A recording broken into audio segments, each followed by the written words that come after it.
Imagine a 40-foot shipping container that is fitted out with indoor farming technology inside that allows communities to grow food locally 365 days of the year from minus 40 degrees Celsius to positive 40 degrees Celsius. Our innovation is modular vertical farming solutions. So what we mean by that is we are aiming to support local food production no matter what the climate is or where you are in the world.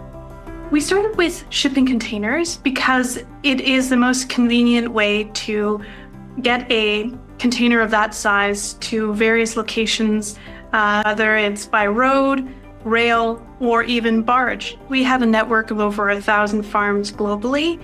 In Canada, we started in a lot of remote and Indigenous communities. There's about 3 or 4 racks on either side, and there are shallow ponds. So these shallow ponds, what we call deep water culture, and has a variety of rafts that float on the water, and that's where the plants grow.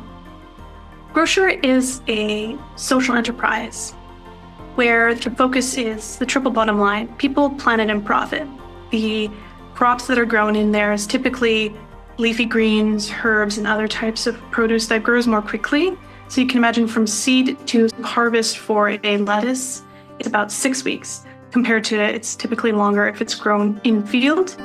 Furthermore, it uses a lot less water than compared to the same amount of produce grown in conventional in-soil agriculture. You're typically looking at about 95% less water. You also are dealing with a contained environment, so typically deal with fewer pests than you would with traditional agriculture. And you're also using fewer herbicides or pesticides. My business partner, Corey Ellis, and I have been on this journey for the past 10 years, and it's through a lot of resilience and grit that we are where we are today. It takes a village to build an organization like ours, and it wasn't just Corey and myself building this together. It's a team of about 35 people in Ottawa and one in the United States now too. So I want to celebrate everyone who has helped us get to where we are today and celebrate the impact that we've been able to have together.